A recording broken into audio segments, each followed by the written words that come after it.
عشق کے معاملے میں عشق کمزور ہوتا ہے، وہاں سوچنے سمجھنے کی اجازت ہوتی نہیں۔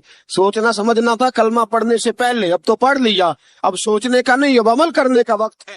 اب جناب بلال پر سختی شروع ہوئی، مارنا شروع ہوئے۔ کس انداز میں مارا؟ لوہے کی سلاخیں پہنا کر عرب کی تپتی ہوئی ریت پہ لٹا دیا۔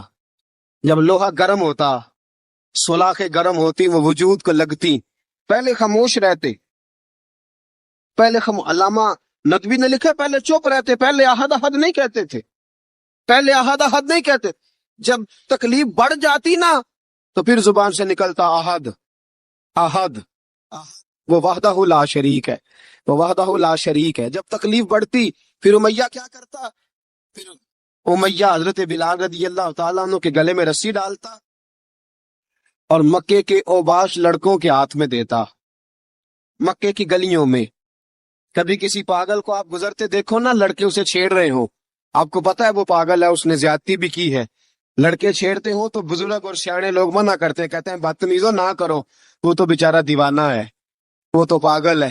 مکے کی گلیوں میں حضرت بلال جب گلے میں رسی ڈال کے، ذرا دوستوں خیال تو کرو، بٹن کھلا ہو تو ہم بازار میں جانا پسند نہیں کرتے، کپڑے تھوڑے میلے ہو تو گلی میں نکلتے نہیں۔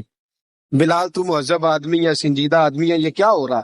حضرت بلال کے گلے میں رسی ڈال کے نا، جب مکے کی گلیوں میں وہ نوجوان دوڑایا کرتے تھے، حضرت بلال رضی اللہ تعالیٰ عنہ کے قریب سے گزرتے تو گزرنے والے بھی عجیب بات کرتے، کوئی کہتا ذرا اور کلمہ پڑھ، کوئی کہتا بلا اب اپنے خدا کو تجھے بچائے، کوئی کہتا بلال تجھے کیا ضرورت پڑی تھی یہ سارا کچھ کرنے کی۔ ایک آدمی آیا، کہنے لگا بلال اگر تیرا رب سچا ہے، تیرے رسول سچے ہیں، پھر تجھے بچاتے کیوں نہیں؟ پھر تجھے بچاتے کیوں نہیں؟ جب تو اتنا مخلص مومن ہے اور اتنا تیرے اندر خلوص پایا جاتا ہے تو وہ آتے کیوں نہیں تیرے دفاع کے لیے؟ وہ تیرے لیے ڈھال کیوں نہیں بنتے؟ حضرت بلال حبشی کا جواب بڑا زبردست تھا۔ نبی بلال کہنے لگے میں مخلص تو ہوں، میرا رب قادر بھی ہے، لیکن فرمایا جب تم جاتے ہو نا بازار میں برتن خریدنے، مٹی کا برتن لینا ہو تو ذرا ٹھوک بجا کے چیک کرتے ہو کچا ہے کہ پکا ہے۔ فرمایا رب رسول بھی ذرا ٹھوک بجا رہے ہیں کچا ہے کہ پکا ہے۔ فرمایا میں دعا کرو میں امتحان میں پورا اتروں، دعا کرو میں امتحان میں پورا اتروں، وہ ذرا مجھے ٹھوک بجا کے چیک کر رہے ہیں، ٹھوک بجا کے۔ حضرت بلال حبشی مارا ستایا تینوں لب دیاں آپ گواچے، سانو اپنی خبر نہ کوئی، ساتھوں پارے گلیاں دے، سانو آخ دے لوگ شدائی، ننگ نموس دا ساڑ کے چولا، گل پہنے تاج گدائی، آزم اپنا آپ گوایا تاں یار نے چاتی پائی۔ حضرت بلال حبشی اتنی مار، اتنی تکلیفیں۔ اچھا حضرت صدیق اکبر گزرے، اچھا ایک بات اور لکھی ہے سیرت نگاروں نے، وہ کہتے ہیں کہ ایک تو تھا نا جب تکلیف ہوتی تھی تو احد احد کہتے تھے، ایک جب کوئی کافر نظر آتا تھا نا اس طرح بندہ چڑھاتا نہیں کسی کو، جب کوئی بے ایمان کافر نظر آتا حضرت بلال کو تو آپ فرماتے احد احد احد، اللہ ایک ہے، اللہ ایک ہے، اللہ ایک ہے، اللہ ایک ہے۔ جب کوئی نظر آتا وہ مارتا، پھر آہستہ آہستہ وظیفہ پاک گیا، پھر سارا دن احد احد چلتا رہتا، سارا دن احد احد چلتا رہتا۔ حضرت صدیق اکبر گزرے قریب سے، بڑی تکلیف ہوئی، جناب ابو بکر صدیق رضی اللہ تعالیٰ عنہ نے کہا بلال اونچی ذکر نہ کیا کر، آہستہ کر لیا کر، اونچی آواز میں مارتے جو ہیں تجھے تو اس طرح کر، ذرا ذکر دو ہے نا، ایک ذکر جلی ہے ایک ذکر خفی ہے، تو دل میں ذکر کر لیا کر، اونچا نہ کیا کر، مار سے تو بچ جا۔ بلال نے کہا ٹھیک ہے، آپ نے جو نسخہ دیا اس پہ عمل کروں گا۔ 2 دن حضرت بلال حبشی نے دل میں ذکر کیا، مار ہی نہیں پڑی، مار ہی نہیں پڑی۔ جفا جو عشق میں ہوتی ہے، اقبال کہتا ہے جفا جو عشق میں ہوتی ہے ہی نہیں، ستم نہ ہو تو محبت میں کچھ مزہ ہی نہیں۔ حضرت بلال کو مارنا نہ پڑی، 2 دن مار نہ کھائی تو تیسرے دن امیہ داخل ہوا تو کہنے لگے احد احد احد، اس نے پھر پکڑ لیا درہ، پھر اٹھایا کوڑا، پھر لگا مارنے۔ جناب حضرت بلال حبشی رضی اللہ تعالیٰ عنہ کو مار پڑ رہی ہے، جناب صدیق اکبر گزرے، کہا بلال تجھے منع کیا تھا، تو پھر شروع ہو گیا ہے کہ حضور آہستہ ذکر کرنے میں مزہ ہی نہیں آتا، یہ مجھے مارتے نہیں، کسی کو کیا پتا چلے گا کہ بلال پہ سختیاں ہو رہی ہیں۔ حضرت بلال حبشی، سیدنا صدیق اکبر فرماتے ہیں کہ رسول پاک گزرے، بلال کو مار پڑ رہی تھی، میرے حبیب پاک کی آنکھوں میں آنسو آ گئے۔ بے خبر ہو جو غلاموں سے وہ آقا کیا ہے، حضور کی آنکھوں میں آنسو، اور حضور نے دعا فرمائی کہ یا اللہ میرے بلال کو نجات دے دے، یا اللہ میرے بلال کو نجات دے دے۔ رسول پاک یہ کہہ کے گزر گئے، ایک کونے میں، حرم شریف کے کونے میں بیٹھ کے رسول پاک رو رہے ہیں۔ جناب صدیق اکبر نے کہا حضور کیا ہوا؟ فرمایا ابو بکر سوچ رہا ہوں خدا اگر مجھے پیسے دے تو میں بلال کو خرید لوں، اگر رب پیسے دے تو خرید لوں، سوچ رہا ہوں۔ جناب ابو بکر صدیق گھر گئے، گھر جا کے حضرت عباس کو بھیجا، کہا امیہ میرا مخالف ہے، مجھ سے وہ بات نہیں کرے گا، آپ جائیے، آپ جا کے کہیے بلال کو بیچ ڈالے۔ حضرت عباس نے جا کے کہا بلال کو بیچ دو، کہنے لگا میری قیمت بہت زیادہ ہے، 50 دینار کا میں نے خریدا ہے، منافع لے کے بیچوں گا۔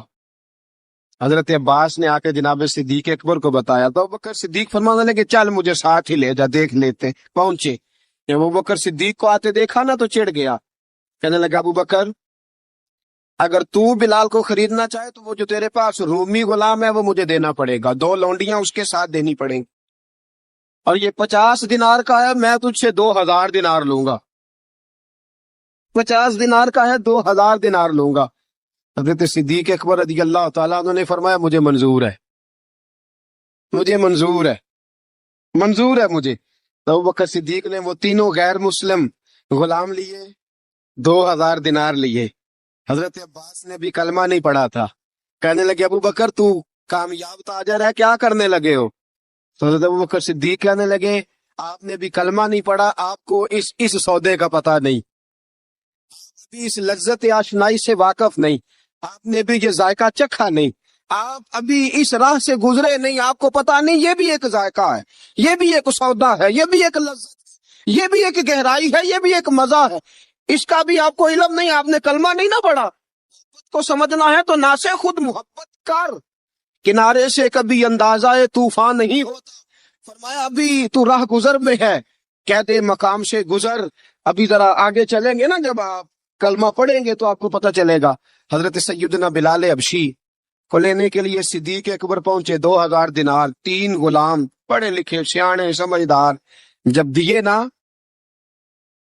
تو امیہ کھل کھلا کے ہنسا، کہنے لگا ابو بکر بڑے گھاٹے کا سودا کیا تو نے، ابو بکر تو نے بڑے گھاٹے کا سودا کیا ہے، مجھے دے کے جا رہا ہے اور یہ ان پڑھ تو لے کے جا رہا ہے، یہ خوبصورت رومی غلام دے کے جا رہا ہے اور یہ حبشی کالے رنگ کا تو لے کے جا رہا ہے، اور 50 دینار کا غلام 2000 دینار میں تو لے کے جا رہا ہے، اتنے گھاٹے کا سودا، اتنی بڑی نادانی۔ حضرت جناب سیدنا صدیق اکبر رضی اللہ تعالیٰ کہنے لگے امیہ تو کافر ہے، لیکن تو نے ابھی بھی پیسے تھوڑے مانگے ہیں، تو نے بلال کا رنگ دیکھا ہے، میں نے مصطفیٰ کے عشق کا رنگ دیکھا ہے۔ فرمایا تو ابھی اس کے رنگ میں الجھا ہوا ہے، اور میں جو اس کے باطن کا حسن ہے وہاں تک پہنچ گیا ہوں۔ حضرت سیدنا بلال حبشی رضی اللہ تعالیٰ عنہ ساتھ کھڑے، ابو بکر صدیق رضی اللہ تعالیٰ عنہ نے ارشاد فرمایا اگر میں یمن کا حکمران ہوتا، یمن کا بادشاہ ہوتا، اور تو مجھے کہتا کہ بلال میں تب دوں گا جب تو مجھے یمن کی حکمرانی دے گا، فرمایا میں تجھے یمن کی حکمرانی بھی دے دیتا لیکن بلال کو ضرور خرید کے لے جاتا۔ حضرت بلال حبشی